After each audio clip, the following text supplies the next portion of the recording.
अब हेर्नु है सबसे बेटर अप्सन के हो 1x मा खिच्नु सधैँ भनेको जब 0.5 राख्ने अलिक धेरै देखाउँ मोबाइलले खिच्छ त्यस्तो क्वालिटीले खिच्दैन सानो क्वालिटी हुन्छ अगाडिको सेल्फी फ्रन्ट क्यामेरा र ब्याक क्यामेरा तपाईँले फरक पाउनुहुन्छ हैन सेम त्यस्तै फरक वान चाहिँ सबभन्दा प्राइम लेन्स हो प्राइम क्यामेरा हो अनि तपाईँसँग 2x छ भने चाहिँ त्यो लेन्स छ भने युज गर्नुहोस् छैन भने त्यो अर्को युज गर्नुहोस् खास जुम गर्ने यस्तो जुम गर्ने नगर्नु भन्छ के यसरी जुम गर्ने छ नि जुम गर्न नगर्नु भन्छ है त लेन्स छ भने मात्रै भने के हो जब हामी फोटो खिच्दैछौँ हो मैले के गर्नु मैले यहाँ है मैले सबभन्दा अगाडिको मलाई उयो के अरे चाहिँ यो ब्याकको फोटो खिच्दा पऱ्यो भने मैले के गर्छु ब्याकमा छुन्छु क्या पर्छ हो यो फोकस गर्दा के हुन्छ हेर्नु है एकदम पर्दैन होइन जहाँ छ जहाँ खिच्ने नि जस्तो याद गर्नु भने हेर्नु है यता सही त ल मैले प्रोजेक्टरमा छुन्यो भने मैले प्रोजेक्टरमा छुन पर्यो कि त मेरो शब्द हो नि मेरो शब्द ल्यापटपमा छुन पर्यो के हो नयाँ युवा पुस्तालाई पनि कला र संस्कृतिसँग जोड्ने र हाम्रो प्रशिक्षकहरूले एकदम मैले अहिले जानकारी दिनुभयो महत्त्वपूर्ण समय दिएर आफ्नो जुन कला छ यहाँ चाहिँ 2 दिनको महत्त्वपूर्ण यो समय जुन यहाँले पाउनुभयो त्यस कारण आजको दिन यो भाषणभन्दा पनि यहाँले चाहिँ यो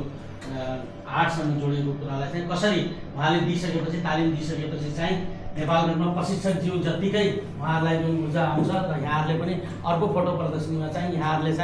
यहाँहरूको फोटो पनि त्यो प्रदर्शनीमा रहने चाहिँ म हार्दिक शुभकामना दिन चाहन्छु र विशेष गरी प्रशिक्षकहरूलाई नेपालगञ्ज उपमहानगरपालिका र सम्पूर्ण आयोजकको तर्फबाट हार्दिक धन्यवाद दिँदै यो तालिमको सफलताको शुभकामना व्यक्त गर्दछु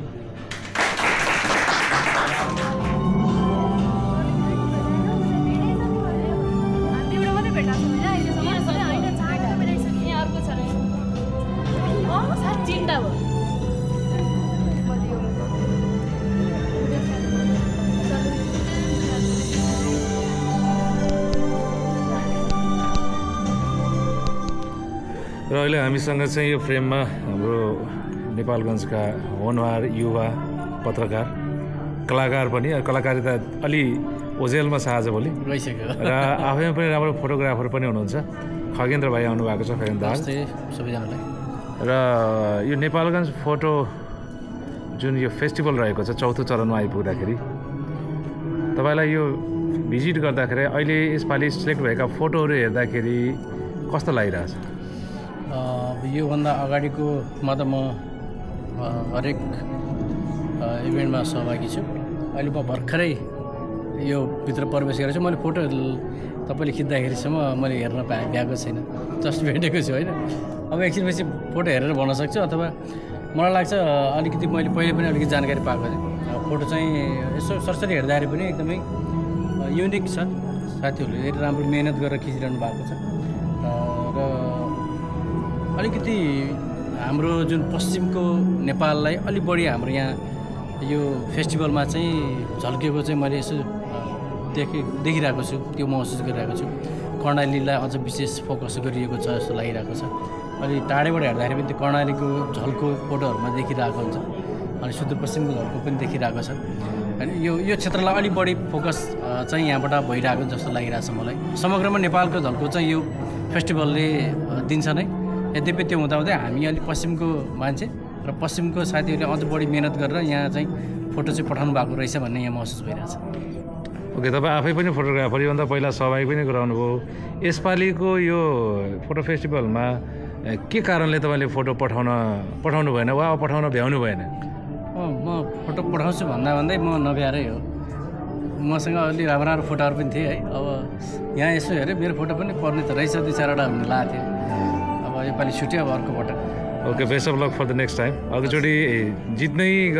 नै गरी चाहिँ फोटो आउनेछ भन्ने हामीले अपेक्षा गरेका छौँ पटक हेर्ने कि जित्छ आशा गरौँ पहिला छनौट हुनु पऱ्यो बेस्ट अफ लक हस् थ्याङ्क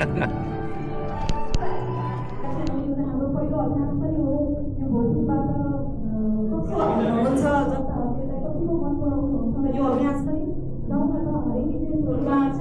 भोजी भइराखेको छ यो पनि सुरुवात गरौँ न भनेर धेरैजनाले सुझाव दिनुभएको आधारमा हामीले यो अभ्यास सुरुवात गरेका थियौँ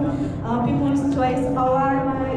कुन फोटो उत्कृष्ट भनौँ होला पक्कै पनि यहाँले त्यो 31वटा फोटो इस्युमा हेर्नुभयो होला भोट पनि गर्नुभयो होला आफूले भोट गरेको फोटोले जित्छ कि जित्दैन भनेर पनि अलिकति ढुकढुकी पनि बढिराखेको छ त्यो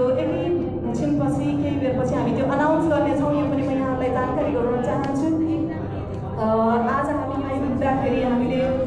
नेपालमा फोटो प्रदर्शनी मात्रै नभएर यहाँ फोटो प्रदर्शनी त भइराखेको छ नेचर एन्ड कन्जर्भेसन विधामा रोमिङ थारू जो हाम्रो हुनुहुन्छ उहाँको फोटो विजेता बनेको थियो। यस्तै गरेर स्पोर्ट्स क्रीडामा हाम्रै नेपालगञ्जकै फोटोग्राफर तिलक मगर उहाँको फोटो पुरस्कृत भएको छ। उहाँलाई धेरै धेरै बधाई। यसै गरेर वाइल्डलाइफ विधामा विनय रावलको फोटो पुरस्कृत भएको छ भने टुरिज्म विधामा मनोज पौडेलको र न्युज विधामा बरमबुडाको तस्विर चाहिँ उत्कृष्ट भएको छ। यो म यहाँलाई जानकारी पनि गराउन चाहन्छु। हाम्रो पर्खाइ भनेको पिपुल्स चोइस अवार्ड कसले जित्नुभयो होला यसको चाहिँ पर्खाइ छ। अब पनि म ढिलो नगरेर कार्यक्रमलाई अगाडि बढाइदिन हुन आयोजक संस्था अन्तरालका कार्यकारी प्रमुख जयनारायण शाहज्यूलाई हार्दिक अनुरोध गर्दछु। सबैभन्दा पहिले आजको यस कार्यक्रमको हाम्रो प्रमुख अतिथिको रूपमा लुम्बिनी प्रदेश सदस्य माया मन्त्री उपस्थित हुनुभएको छ। मलासरणका लागि अनुरोध गर्छु। विशेष गरी हाम्रो विकास कार्कीजी हुनुहुन्छ नेपाल फोटो पत्रकार क्लबका पूर्व अध्यक्ष तथा यस तालिमका मुख्य प्रशिक्षक, साथै यो न्याय समितिका संयोजक विकास कार्कीजी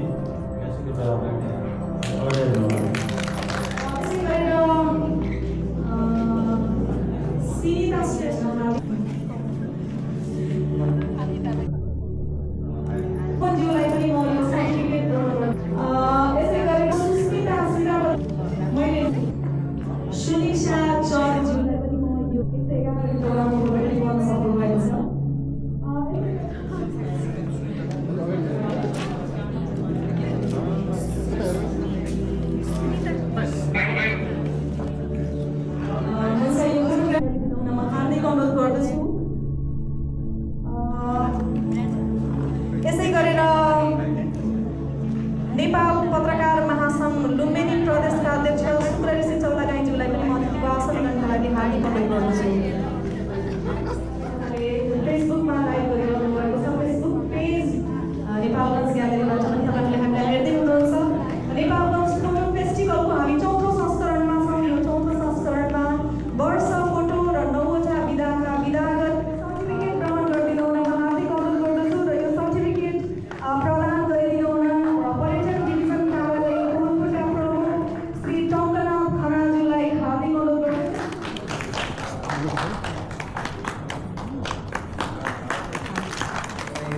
चाहिँ के लाग्छ भने नेपालमा आफ्नो चाहिँ ठाउँ जस्तै दोस्रो घर लाग्छ यहाँ आउँदाखेरि।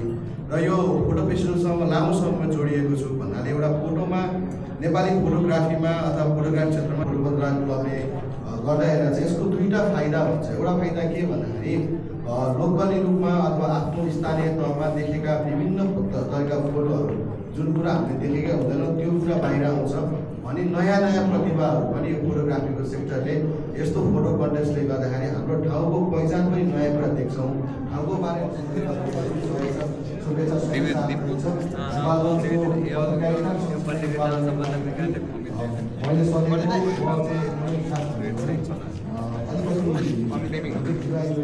अवार्ड सुरु गर्नु अघि हामीलाई के लागेको थियो भने अब फोटोहरू प्रतिस्पर्धा गराउँदाखेरि निर्णय गरेर छान्ने त छँदैछ, तर जनताको छनौट के हुन्छ, यसमा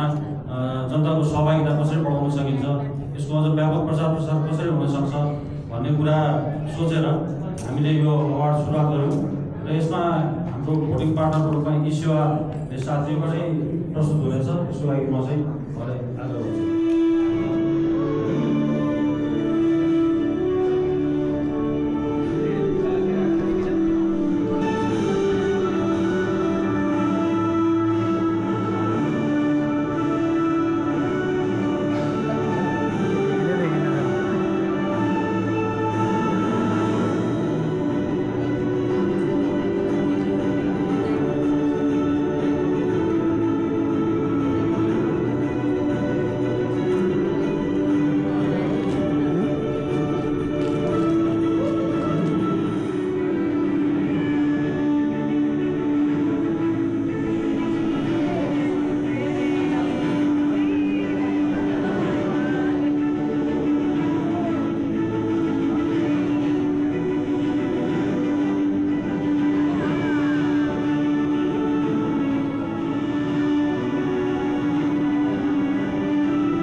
र यस फोरमबाट मैले प्राप्त गरेको रकमबाट यहाँबाट उद्घोष गर्न के चाहन्छु भने केही अंश यसबाट म परोपकारी कार्यको लागि पनि दिनेछु। एकजना भाइ हुन्छ कोटपुरमा फिरोज बक्स, उहाँको दुवै किडनीमा समस्या भएर अहिले उपचाररत हुनुहुन्छ। यस रकमबाट 10,000 रुपियाँ उहाँलाई प्रदान गर्ने घोषणा पनि गर्दछु र